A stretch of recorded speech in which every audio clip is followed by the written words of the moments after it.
Well, I don't have a drone, so I did the next best thing and perched up here in this cedar tree. Get a nice little view of the farm. I thought it'd be fun to kind of review some of the spots that we set up in now that Darren and I have, I guess, taken this a little more serious over the last 3 or 4 years. There's a few spots that we focus on, and you'll see over time some of these areas of the farm. So I thought I'd give you the layout of what we got going on here, just so you can follow along if you want and kind of understand things a little bit better. And there's going to be some changes here in the next year or so with some of these fields, and so I'll run down some of that too. I'm hanging on with my pointer finger over here, so I'm not sure if I can really point out what I wanted to, but I'll give it a shot. So, and the sun, I got up here a little later than I wanted to, so the sunrise is beautiful, but it might interfere with some of the stuff I wanted to show you. But let's just start over here on the west end. So straight in front of the camera, there's what we call the west pasture. You can see a little bit of a knob there, a hilltop right on the left side.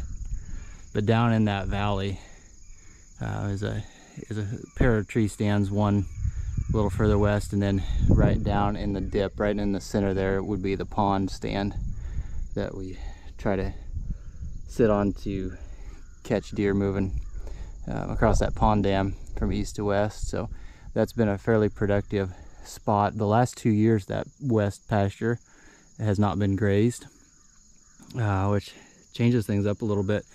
Actually, last night, the purpose of coming out here this morning was really to put a antenna extension on one of the Tactacams that sits down there, and it doesn't always have good reception, so we have that camera go AWOL every once in a while.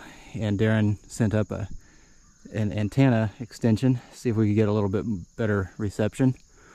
So I was going to come out this morning and put that on, but last night after dark, we had one of the better bucks that we're getting pictures of this summer down there, and I really don't want to go over there in case he's hanging around there for the next day or so. So we'll see.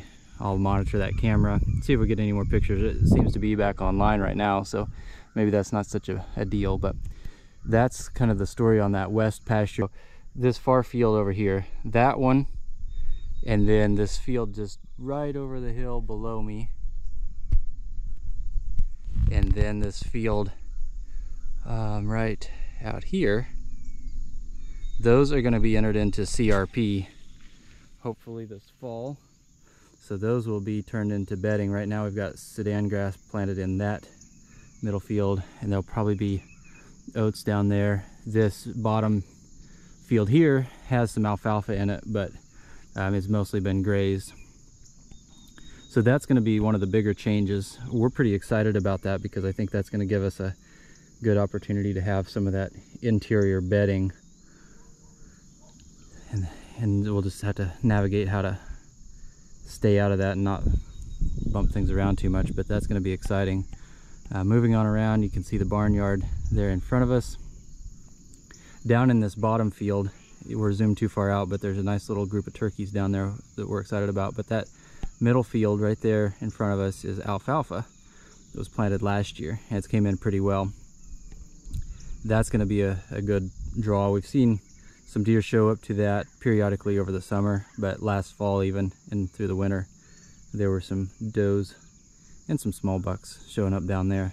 That's going to be great because with the combination of having these other fields in CRP and that being alfalfa, these deer are really going to have a lot of stuff going good for them right down in this bottom, and that creek that runs straight through the property generally has water in pockets. It's not always running through, but it generally has some decent water in it. Now I think the sun's going to bleach this out a little bit. I'll see if I can raise this up and not get too much of the sun. But at the far end there, just as you see the tree line drop off, you can kind of see the top of a CRP field down there. And that's been good for us. Right now we have the cattle grazing on that. It was so dry this spring that they opened that up to grazing and to hay. So we've got the cattle on that. But as we move back to our left, right, I'll see if I can point, down in there is Hudson's stand that Darren likes to go to catch deer coming off of basically that north pasture. There's a draw that kind of brings deer, funnels them down through there into the bottom, and you can catch them kind of crossing that creek at the bottom of that ravine. As we move over a little bit further, right in the center here, on top of that hill on the far side of the valley, is the Knob. That's where Darren shot his buck last year. We had a food plot up there last fall, and Dad's planted that to alfalfa. It's starting to come in now, so we'll continue to develop that. And again, that's going to be just as good as any food plot. And deer just naturally seem to come up across the top of that and transition down into this bottom field, which will eventually be CRP. So we continue to think that that's going to be a really strong location as well. I'm not going to be able to show you the Deer Canyon stand, but it would be a little bit further to the right over here, kind of behind me, but that'll get bleached out by the sun, I imagine. But that's kind of a little bit of an overview of our farm from the top of this cedar tree. So if you're following along any of these hunts and we refer to different locations, I'll kind of quickly review from left to right where we've got the west stand and the pond stand over there. There's going to be some CRP down in the bottom. Got that alfalfa field. We'll probably have a stand along the east side, so that'd be the right side as you're looking at this, along that alfalfa, but we kind of got to pinpoint where the deer might be coming out into that field. There's a stand right down in the bottom here that's kind of a floater, and we can quickly move it over there if we need to. Then we've got the Knob on the far right in the middle of the screen at this point. Hudson's stand would be the far end right at the bottom of that far hill. Got some CRP. We've got Deer Canyon. I'll go ahead and poke this out. I don't know. Deer Canyon over there, and then Rocky Top is the new one for this fall that Darren and I just set up 2 weeks ago when he was up visiting, and we expect that to be pretty productive.